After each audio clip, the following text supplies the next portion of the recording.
वर्णानामार्थसंघानां रसानां छन्दसामपि मंगलानां च कर्तारो वन्दे वाणी विनायको।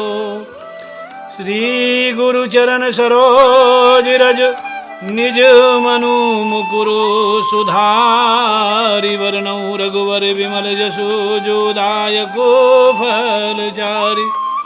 बुद्धिहीन तनु जानिके सुमिरहु पवन कुमार। बल बुद्धि विद्या देहु मोहि हरऊ कलेश विकार।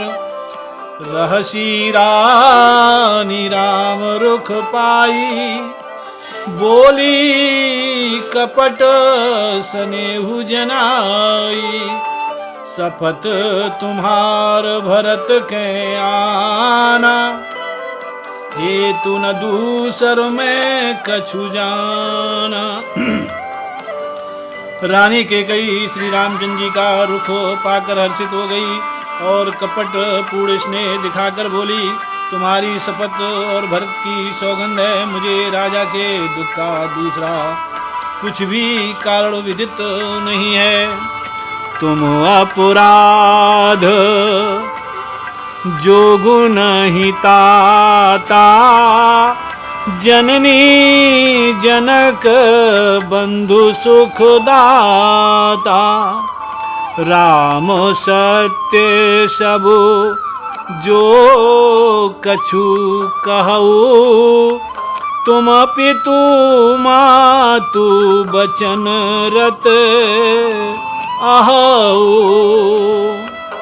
हे तात तुम अपराध के योग्य नहीं हो, तुमसे माता पिता का अपराध बन पड़े यह संभव नहीं है। तुम तो माता पिता और भाइयों को सुख देने वाले हो। हे राम तुम जो कुछ कह रहे हो सब सत्य है। तुम पिता माता के वचनों के पालन में तत्पर हो। पिता ही बुझाई कहु बलि सोई चौथे पन जही अजसु न होई। तुम सम सुअन सुकृत जही दीन है उचित नतासु निरादरु कीन है। मैं तुम्हारी बलिहारी जाती हूँ, तुम पिता को समझा कर वही बात कहो जिससे चौथेपन बुढ़ापे में इनका अपयश न हो। जिस पुण्य ने इनको तुम जैसे पुत्र दिए हैं उसका निरादर करना उचित नहीं।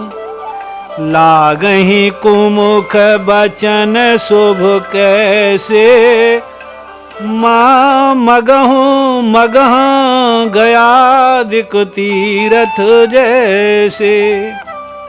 राम ही मातु बचन सब भाए जिमी सुर सरी गत सलिल सुहाए। कैकेयी के बुरे मुखों में से शुभ वचन कैसे लगते हैं जैसे मगध देश में गया आदिक तीर्थ श्री रामचंद्र जी को माता कैकेयी के सब वचन ऐसे अच्छे लगे जैसे गंगा जी में जाकर अच्छे बुरे सभी प्रकार के जल शुभ सुंदर हो जाते हैं। गई मूर्छा राम ही सुमिरी नप फिरी करवट लीन। सचिव राम आगमन कही विनय समय समुकीन।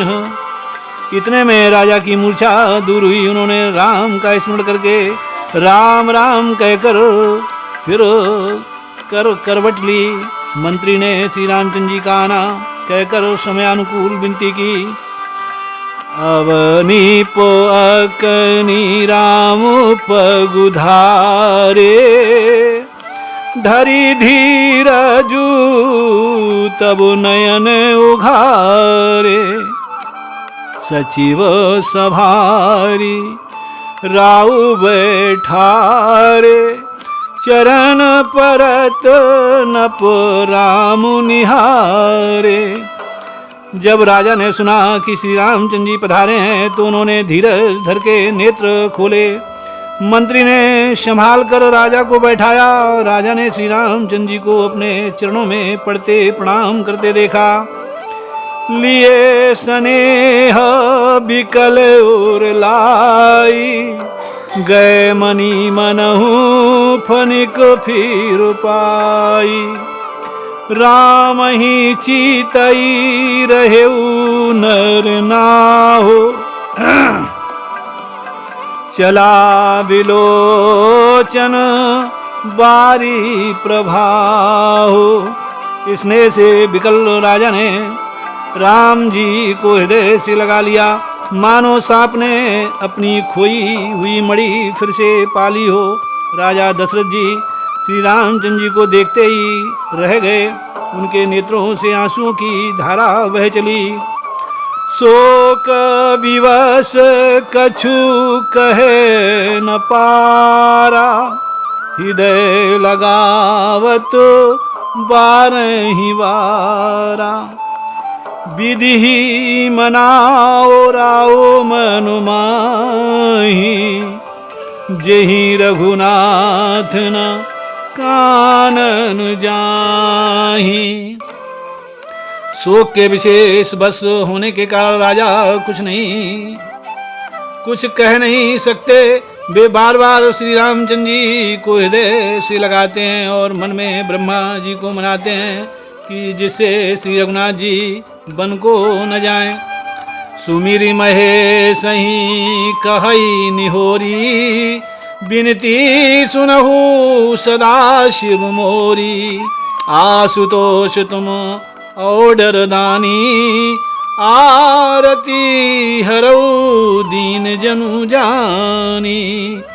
फिर महादेव जी का स्मरण करके उनसे निहोरा करते हुए कहते हैं, हे सदा शिव आप मेरी विनती सुनिए। आप आशुतोष शीघ्र प्रसन्न होने वाले और ऑर्डर दानी मुँह मांगा दे डालने वाले हैं, अतः मुझे अपना दीन सेवक जानकर मेरे दुख को दूर कीजिए। तुम प्रेरक सबके हृदय, सोमति राम ही दे हो। बचन मोर तजी रही घर, परिहरी सीलु स्नेहु। आप प्रेरक रूप से सबके हृदय में हैं। आप श्री रामचंद्र जी को ऐसी बुद्धि दीजिए जिससे वे मेरे वचनों को त्याग कर और शील स्नेह को छोड़कर घर ही में रह जाएं। अजसु हो जग सुजसु न साऊ, और नरक परऊं बरु सुर पर जाओ। सब दुख दुसही सहावऊ मोही, लोचन ओट राम जनि होई। जगत में चाहे अपयश हो या सुयश नष्ट हो जाए, चाहे नया पाप होने से मैं नरक में गिरूं अथवा स्वर्ग चला जाए, पूर्व पुण्यों के फलस्वरूप मिलने वाला स्वर्ग चाहे मुझे न मिले, और भी सब प्रकार के दुसह दुख आप मुझसे सहन करा लें, पर श्री रामचंद्र जी मेरे आँखों की ओट न हो। अश्मन गुनई राउ नहीं बोला, पी पर पात सरिस मनु डोला। रघुपति पितहि प्रेम वश जानी, पुनि कछु कही मातु अनुमानी। राजा मन ही मन इस प्रकार विचार कर रहे हैं, बोलते नहीं हैं। उनका मन पीपल के पत्ते की तरह डोल रहा है। श्री रघुनाथ जी ने पिता को प्रेम के बस जानकर और यह अनुमान करके कि पिता फिर कुछ कहेगी, माता फिर कुछ कहेगी, तो पिताजी को दुख होगा। देश काल अवसर अनुसारी बोले बचन विनीत विचारी। तात कहूँ कछु करऊँ ढिठाई अनुचितु क्षमव जानी लरिकाई। देश काल और अवसर के अनुकूल विचार कर विनीत वचन कहे, हे तात मैं कुछ कहता हूँ, यह ढिठाई करता हूँ। इस अनौचित को मेरी बाल्यावस्था समझकर क्षमा कीजिएगा। अति लघु बात लागी दुख पावा, काहू न मोही कही प्रथम जनावा।